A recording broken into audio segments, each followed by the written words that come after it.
Hello everyone and welcome back to another video on the channel. Today we're going to be talking about Secret Invasion, something that I didn't think I was going to end up talking about on this channel because I watched that first episode a bit later than most people did, and so, the conversation had already started, and I heard about the opening intro using generative AI, and this is what I want to focus on in this video, unfortunately, because that's what most of the conversation is about online, which I do think is an unfortunate side effect to this decision that the studio heads made, or I guess the creatives made, or maybe it was a director's idea, even though he says that he doesn't really understand how it worked, but the thematic ideas behind it, and there's so many reasons why they did use it. There's so many reasons why people don't want them to use this. There's so many reasons that people have very strong opinions about, and as usual with controversies, people are going to be very much on one side or the other, but the honest truth is usually somewhere in the middle. And so I'm going to break down the controversy that is behind the opening intro using generative AI in Secret Invasion, because I find this conversation much more interesting than reviewing No Hard Feelings, which I also just watched, which I thought was just fine. So let's start off this breakdown with the actual intro itself. I'll play some clips here so you guys can see exactly what I am talking about if you have not seen the episode itself. This is the intro that was created using generative AI, and if you don't know what generative AI is, essentially it is using artificial intelligence to take a database of either images or photographs or art styles that kind of merge them together to create something that is prompted by a computer. You can enter in whatever prompt that you want and you can make some sort of art piece out of it, which, to call it art has also been a whole other controversy, set aside from this. There's a whole DALL-E thing, there's a whole experiment. I recommend you guys watch the MKBHD video to kind of explain the whole DALL-E generative AI art thing. They did a really great video where they had one of their real artists, get a prompt and try to create that using Photoshop versus, the AI doing it themselves, and the time difference and the quality difference and a whole bunch of other stuff that you get to see in that video. So I definitely recommend watching that one if you guys have not heard about any of this. But this is essentially where the controversy lies, because you're basically taking away, at least in the eyes of the people who hate this decision,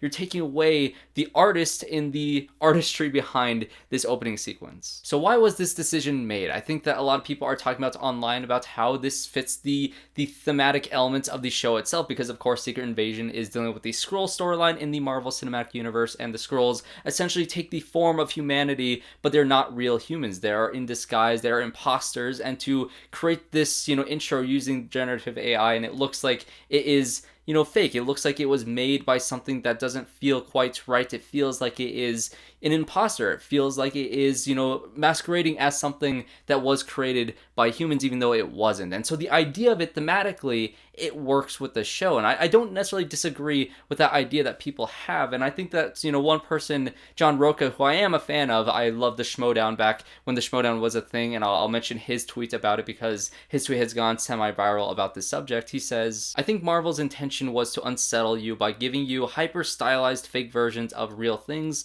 to subtly convey the point of Secret Invasion. The whole point in the show is that things aren't really what they seem to be anymore, and the world we knew has changed suddenly in ways that chill us to the bone." So they boldly and smartly, in my opinion, knew an AI intro would elicit angry responses and get tongues wagging again. Smart. So John Roca's opinion is essentially that he thinks this was on purpose to get the conversation going, to have that debate of whether or not, having something imitates real life is a controversy or is a good thing or not. And if this was the intention, well, damn, it worked in spades, because this has been such a controversial topic all day that I've seen on Twitter and on social media about this opening intro. And there's been a lot of arguments in the comment section of this Twitter, this Twitter thread that had been posted. And of course, it is Twitter. You're going to have people on very, very varying sides. You had some responses saying that Marvel doing this is unethical, that generative AI is trained on arts that isn't credited or paid for. It's one of the many reasons why people are striking right now in the WGA. It's a fundamentally corrupt technology when used to generate creative material. And this is another great point that is made in this conversation, because AI had that whole thing with Lensa AI and DALL-E and all these things that nobody's giving consent to give these AI companies, all of their artwork to use to create other artwork from, generating it based off of other things that you see on the internet. It's not like it's taking things that are stock footage. It's taking things that are like Michelangelo's paintings, and you can say, oh, generates this item in the style of Michelangelo, and it will recreate that using that style that has taken from online. But of course, you can't get permission from Michelangelo to use his art in this sort of way, and you're not getting these people, these artists, these real people in the real world who are probably either struggling artists or have trouble, selling these things or having trouble making a living on art, and you're exploiting that. But this is where I think the real controversy lies. You can say all day and all night that this, fits the tone and the thematic elements of the show, because I don't disagree with you. That is 100% true. And in a way, like on paper, this entire intro and the way that it looks and the musical score and the editing and the animation that is used within this, that also artists did create using the tool of AI to create this thing, that is all true. That is all thematically resonant. That is all something that worked, and I get the idea of using it. But tell me for a second that a real artist couldn't have done that same thing, that couldn't have elicited the same feelings when you look at it, feeling unsettled, feeling like this is an inhuman creation, that this is something mocking, something that we know is real. Tell me an artist in real life could not have made this exact same intro, but not with AI. And this is where the problem with AI is, because AI takes things in our real world that was created by humanity and mimics it. And I think a human can also elicit those things. If you look at the intro for Miss Marvel, for instance, and you see all these names of the people that worked on this and how thematic and how culturally relevant this intro is to this show, this could lead to the death of some artistic creativity like this. And I do think that those statements are a bit hyperbolic. I don't think that, Marvel using AI in this case study is not going to end all movie intros or all TV intros for the rest of time. I don't think that every single studio from this point on is only going to use AI. But I do think this sets a precedent for some studios cutting corners and saying, oh, we might be able to save some money by doing this instead of that, and not paying artists fully versus using AI to, build the base of it and then hiring just a couple people to touch it up and fix up. That's why the writers are on strike right now for scripts, because there is an idea that you can have AI write a script for a movie, come up with the idea and do all this stuff, and you just have to hire a secondary writer who will get lower wages, who won't get residuals, who won't get the proper pay to touch up that script, because that happens in real life. You have some studios taking advantage of writers by hiring somebody to write a script, right? And they buy that script from that writer, separately from them. They lose all control over this script, and they have other writers come in and touch it up because they don't want to keep on paying that writer. They don't want to keep on having to pay residuals and to pay, all these things to this original writer, because it is cheaper to, hire a bunch of other writers and pay them the base price instead of paying one writer a higher rate. That is the problem that is happening in the WGA, amongst a whole other, group of problems in the WGA, and the reason why the writers are on strike right now. And this could possibly lead to even more issues, because some other people who worked on this show in particular, in Secret Invasion, are also speaking up, feeling like the studio undercutted them by kind of undermining the artistic idea of this show by using an AI to generate this intro, which I do think I agree with. The creators behind this show feel like they were undermined artistically by something that also undermines the artistic, intent of this show. I think that is a major issue. Another counterpoint that I see online is that, they're saying that this is an artistic choice by the director or by whoever made this creative decision, and it is up to them as a creator to decide whether or not they want to use a tool like AI, to use it as not a way to take away everything artistically, but to use it as a tool to, streamline certain workflows, essentially. And also, I don't entirely disagree with that. If I'm being completely honest and transparent, if you look at my last thumbnail for The Flash, I actually did use the new beta for Photoshop to extend the frame of the Flash using AI to fill in this space, to kind of extend the scene so I can have my thumbnail in the way that I wanted it, to frame it in the way that I wanted, because I'm also a cinematographer. I like to frame things in a very specific way, and this is how I framed it. So I'm guilty. I have used AI in the past. You can't comment down below and say, oh, have you ever used AI? Yes, I did. I used it in my last thumbnail in my last video. But again, that is used as a tool to, expand this image that I have. So I guess you can yell at me and say that I use AI in a bad way to, undermine my own artistic abilities. And that is a choice that I made for my own thumbnail. And so you can also pass it on to the creators on this show. And that is where I also say, yeah, they made this decision. I don't think they're going to back out of this decision and they're going to change that intro. I don't think that's going to happen. I'm not asking Marvel to change this decision. I'm just wanting to talk about it because I do find it an interesting topic to discuss. But I'm also not going to be the one to, boycott this show, because I do love Marvel. I do love this show in general, which when I get into my actual thoughts on the episode, I thought it was a fantastic beginning to this show. I'm very curious to see what the next episode has. I just hate the fact that this whole conversation is dominated by this one subject instead of the true artistry that's happening in the actual episode itself. So let's talk about the artistry in the episode, all the real artists that worked on this show that deserve to be credited. The first person that I want to talk about is actually the production designer, because the first thought that I had while watching the show, when you get that opening scene with Everett Ross and the conspiracy theorists, and you have all those things on the wall, the production design of this show, everything is shot in camera, everything is shot on location for the most part, and it looks really good in the sets, especially for the scroll, base that they have in Russia. I also thought all this stuff looked really good. His name is Frank Walsh. He was a supervising art director on stuff like Inception, so this guy has a very established career, and I do think that his work here is very, very well done. And Remy Adefarasin is the cinematographer of the show. I apologize if I mispronounced your name, but I do think this show also looks really good cinematically as well. When it comes to all the Disney Plus TV shows that we've had, Loki, of course, I love the fact that I have this poster now.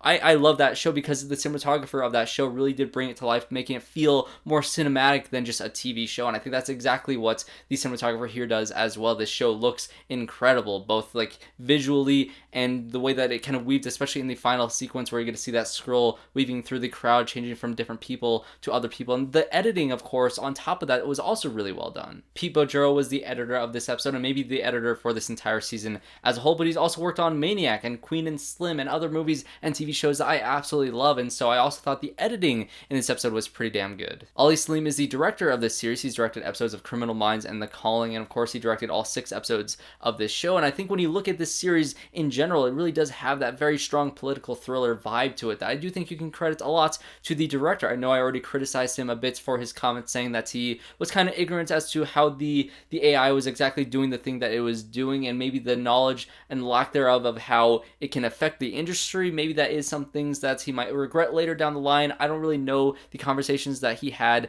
with the production of making that intro itself, but in terms of the show itself, I think he is doing a fantastic job so far directing this series. Chris Bowers is the composer of this series. He of course did King Richard and Green Book, and his score here, again, like I said, in that intro itself, on paper the intro is actually pretty damn good, especially the editing and the animation of it, and the look and idea of it is there, besides having that weird, really gross AI looking faces, and it looks really bad also, but at the same time, conceptually it is really good, and the score, particularly over the intro and over the show, also does elevate it quite a bit. I do like his score, and I'm excited to see every episode scored by him and how that score expands and evolves as the show goes on, as the show gets bigger and bigger as the episodes go on. And so again, all these creatives behind the scenes of this movie, including the cast, Samuel L. Jackson, Cobie Smulders, Olivia Colman, and of course all the writers on this series, Kyle Bradstreet in particular being kind of the head writer of this series and also being a big part of Mr. Robot, which was a fantastic show,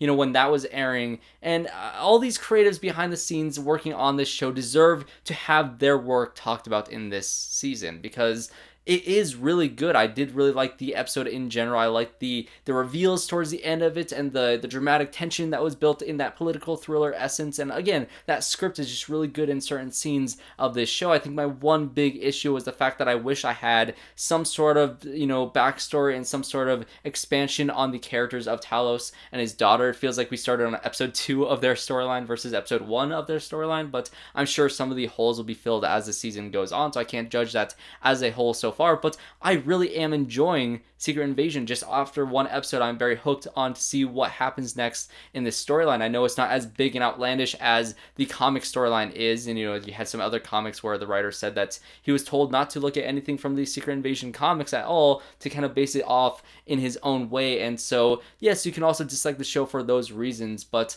for me, at least as a casual audience and a Marvel lover, I really did love this episode. I just am really bummed at the fact that I'm sitting here talking about the whole AI generated, intro, when we could have just been talking about a really cool intro if it was just made by a person. All those thematic elements that is tied into it is also all there. All these artists that did work on this intro, I'll also put a list of the names that worked on the intro itself. I don't exactly know what all of them did behind the scenes when it comes to this intro. I'm sure they did a lot of animation. I'm sure they touched up a decent amount, but still, there could have been a person that did that, and none of this conversation would be being had at all. So do I think that Marvel using generative AI for this intro is going to be the death of cinema? No, I don't think it will be. If anything, I think the backlash and the controversy will scare some other studios away from doing that in their own intros, or at least I hope it scares people away, because God, that would be awful if this trend was set by Marvel and it kept on going down this path. But also, if Marvel decided to backpedal and hire an artist to recreate this intro but with their own personalized touch to it, I would be extremely happy to see that. I just don't think that's going to be happening, and I don't think that it's necessary for Marvel to do that. But also, if there's a fan out there that wants to do that themselves, I would be very, very excited to see that, because I'm sure there's some person out there that heard of this controversy, saw that intro and said, you know what, maybe I can elicit that same reaction of that unsettling feeling you get by looking at these weird images that you can create with using your own personal touch as a human. I would love to see that, and if that does happen later down in the next few weeks, I would love to link it down in the description down below and give that artist the credit that they deserve, because that'd be really cool. So now I pass off the question to you guys. What do you guys think of Marvel using generative AI? Please try not to be very, I guess, hyperbolic in the comments down below. If you have one opinion or the other opinion, doesn't mean you're a terrible person. You don't need to be on one side or the other, although I do lean towards the idea of not using AI in these situations. I'm very curious to hear your guys' thoughts on it as well, and some civil conversation down in the comments below. So if you guys did enjoy this video, I have more reviews out right now here on the channel, like The Flash, which I talked about earlier in this video. I know there's some glitches in that video, and I apologize for that. Hopefully there's no glitches in this one, but I will be uploading some more movie reviews. I'll probably do a collection of reviews. I'll probably lump in Asteroid City, No Hard Feelings, and a few others in like 10 movie reviews in one video later on this weekend, so keep an eye out on that as well. So thanks everybody for watching, and I hope to see you all in my next one.